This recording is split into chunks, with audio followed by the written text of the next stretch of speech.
Ya, selamat datang di modul perkuliahan jaringan komunikasi dan data. Pada modul ini kita akan membahas secara praktikal. Ya, jadi sebelumnya Anda sudah dijelaskan bagaimana sebuah network layer bekerja, dan pada modul ini kita akan membahas secara praktikal. Untuk dapat memahami mengenai teori mengenai routing protokol, ya Anda bisa membuka penjelasan mengenai atau video mengenai routing protokol. Pada bab ini yang akan dijelaskan adalah bagaimana praktikum, ya, atau bisa dibilang bagaimana memahami routing protokol ketika kita berhadapan dengan routernya secara langsung. Tools yang saya gunakan pada saat ini adalah paket tracer, ya. Jadi di sini saya menggunakan atau mensimulasikan beberapa router di dalam paket tracer tersebut. Ya, seperti kita sudah pernah pelajari, ya, di bagian teorinya, bahwa routing protokol ada dua jenis yang umum, yaitu ada RIP, Routing Information Protocol, yaitu yang decentralized, lalu ada juga OSPF atau Open Shortest Path First yang centralized. Jadi di sini saya akan coba menjelaskan salah satu dari routing protokol tersebut agar kalian bisa punya mindset atau wawasan, ya, sebuah routing protokol berguna untuk apa. Oke, jadi saya akan coba membuka paket tracer, ya. Jadi di sini yang saya gunakan, routing protokol yang saya gunakan di sini adalah Open Shortest Path, ya, atau OSPF, ya, yang saya gunakan di dalam implementasi ini, ya, adalah OSPF. Nah, di sini secara implementatif, ya, masing-masing router ini saling terhubung satu sama lain, ya. Mereka memiliki IP address, ya. Jadi router itu dia mampu memahami jaringan yang ada di sekitarnya, ya. Beda dengan switch yang hanya dia mengetahui apa yang nempel terhadap dirinya. Ya, identifiernya kalau routing kan kita akan memakai headernya, ya. Jadi sebelum Anda membuat routing ini, Anda harus membuat peta dari IP address-nya tersebut. Jadi kalau lihat di sini, ini ada, kita assign dulu IP address-nya masing-masing. Di sini saya coba untuk mengimplementasikan beberapa VLAN, ya, namun yang saya pakai hanya satu terlebih dahulu, yaitu VLAN 10, ya, untuk ini, dan ini hanya satu saja untuk servernya. Jadi kita anggap ini adalah lokal kita, atau misalnya ini di institusi X, yang ini ada di institusi Z yang terhubung dengan ISP. Di sini misalnya adalah ISP router, ya, atau ISP router yang dimiliki oleh ISP. Nah, masing-masing ini router itu saling tahu komunikasinya, atau bahkan dia bisa mendiscover, ya. Beda dengan yang dimiliki oleh switch. Kalau switch dia hanya tahu, ya, apa yang ada di nempel terhadap dia. Tapi kalau router dia akan tahu untuk dari IP mana ke mana dia harus memforward ke sebelah mana, ya. Jadi dia tahu bahwa kalau mau misalnya ke dalam IP 192.1.6 saya harus melalui router ini dan ke sini. Dan ini biasanya router diimplementasikan dalam bentuk yang redundancy. Misalnya dari titik sini, ya, titik institusi X ke institusi Z misalnya, dia bisa lewat tengah ini, dia bisa lewat atas ini, dan dia bisa lewat bawah sini. Artinya ada multi way, atau ada beberapa jalur yang bisa ditempuh. Alasannya apa? Ketika ada satu jalur yang tidak bisa dilalui, dia bisa routing terhadap tempat yang lain. Disitulah kehebatannya dari router. Makanya router dan switch itu sangat berbeda behaviornya. Kalau router, dia memiliki wawasan terhadap seluruh router yang dikonfigurasi dengan dia, ya.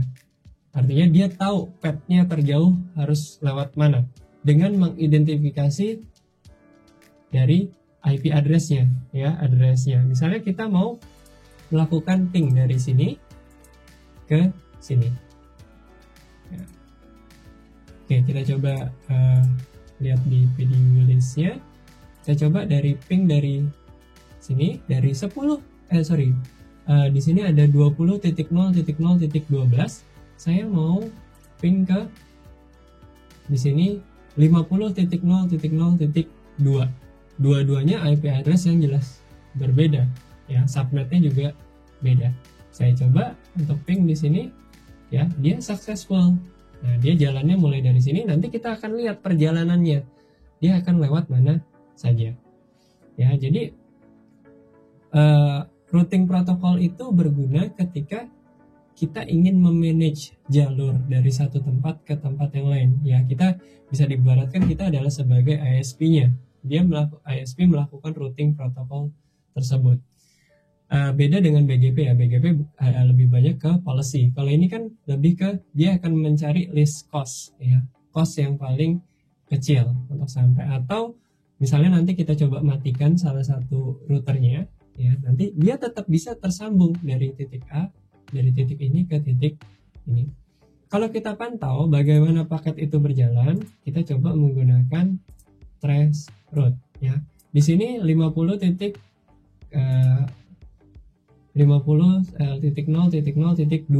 ya. Kita coba, ya, tracer, ya, 50.0.0.2, ya. Anggap aja ini adalah ISP dari langganan internet kita, ya. Kita bisa bermacam-macam, ya. Nah, di sini saya mau ke server di sini, yaitu IP address 50.0.2.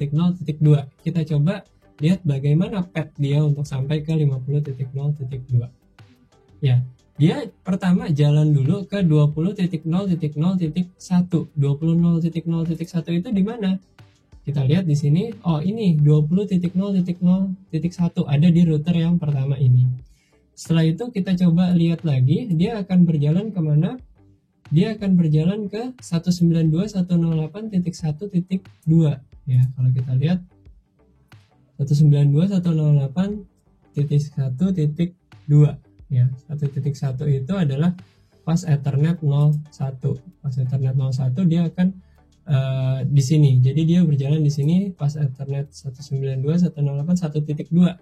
Jadi setelah dia jalan ke router ini, dia berjalan ke router yang ini ada 192.168.1.2. Lalu dia akan berjalan lagi ke 192.168.1.6, ya.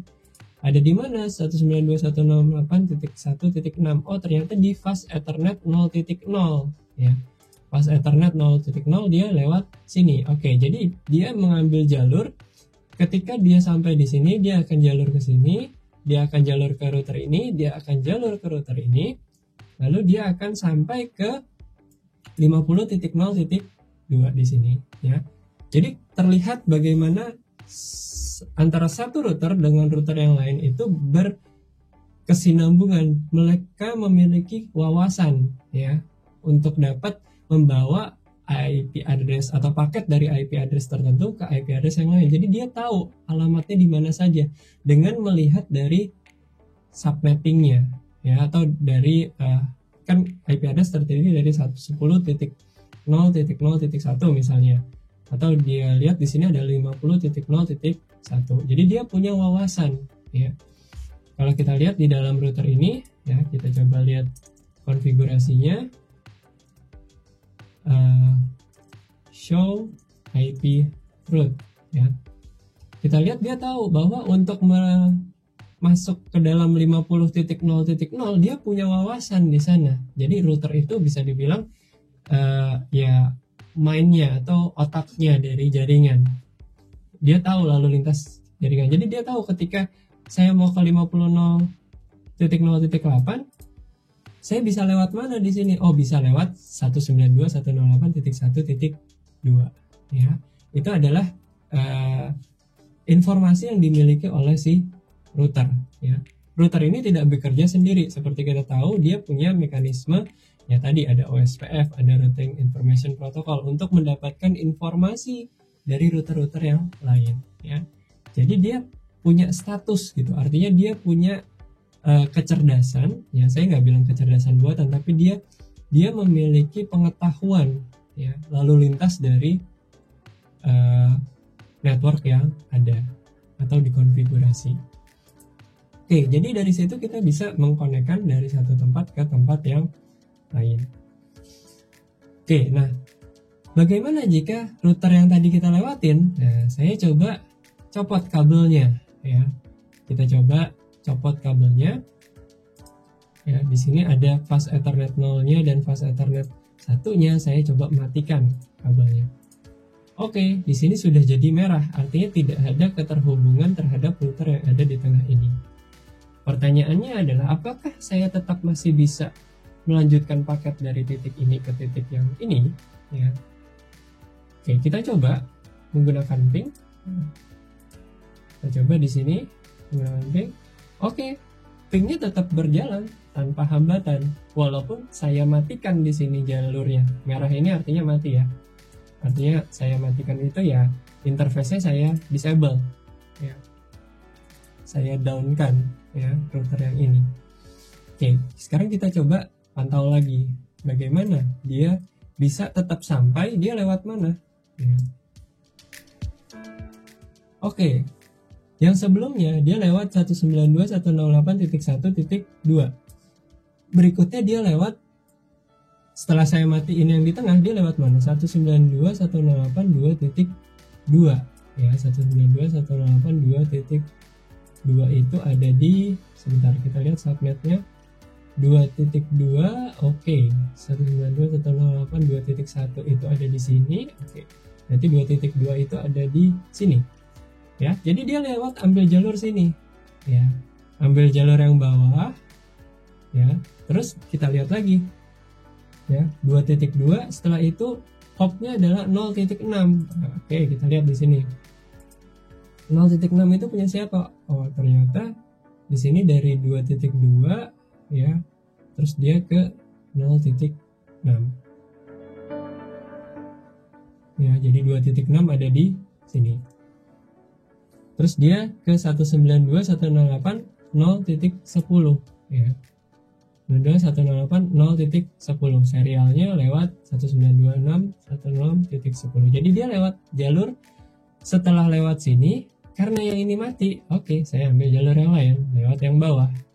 Nah, dia jalur ke sini dan sini itu. Ya, jadi jauh sekali perbedaannya antara switch dan router ya. Artinya kalian harus bisa membedakan secara teknologi dan secara practicality-nya. Ya. Nah, sekarang misalnya saya coba untuk matikan router yang satu lagi ya. Jadi kalau saya matikan yang ini misalnya, serialnya saya coba matikan di sini, saya coba turn off juga. Oke. Jadi jalan yang tadi itu sudah tertutup. Tertutup itu artinya ini merah ya, dan ini merah, artinya udah routernya anggap aja lagi rusak. Sekarang saya coba, apakah dia bisa masih melakukan ping di sini dari titik ini ke titik ini? Oke, dia tetap successful ya. Ya, kalau kita sebagai manusia kita tahu bahwa oh iya Pak, lewat yang di atas aja gitu. Tapi kan ini secara bisa dibilang si mesin akan secara otomatis dia mendirect paket kita ya, si router ini. Lalu kita coba lihat trace route-nya ya, dengan kasus yang berikut ini ya, 50.0.0.2. Oke, dia tetap bisa keluar dengan 20.0.1 lewat yang router ini. Lalu dia ke 192.168.0.2 ya.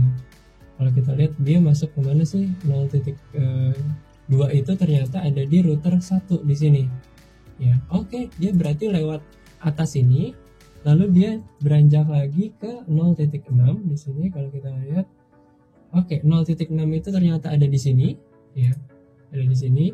Jadi dia dari sini terus melakukan ke sini, lalu dia ke router 0.6, 0.10 ada di mana? 0.10 itu ada di serial 00 yang ada di sini ya, yang ada di seri SE000 ada di sini. Lalu dia sampai ke sini. Oke, jadi dari situ paling tidak kita bisa memahami bahwa routing protokol itu sangat memiliki peran ya untuk menjangkau IP address dari satu tempat ke tempat yang lain dengan menggunakan headernya ya. Jadi dia kan ngambil portion dari IP address ya, subnettingnya, artinya dia ngambil bagian depan dari IP address tersebut untuk mengetahui saya harus melakukan forwarding kemana. Jadi ketika dia bilang 50.0, jadi di dalam database-nya itu sudah ada di dalam routing table 50.0 itu hop interface-nya itu kemana saja. Oke, ke sini ya, artinya ada di sini.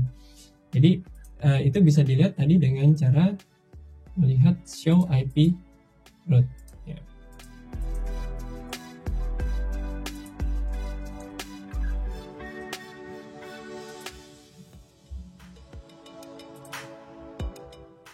Oke, dia sedang berpikir ya. Nah, masing-masing itu punya ininya sendiri-sendiri. Ini saya coba nyalakan dulu ya. Oke, saya coba on kembali. Saya coba buat dia on kembali juga. Untuk yang bagian ini juga saya coba nyalakan kembali.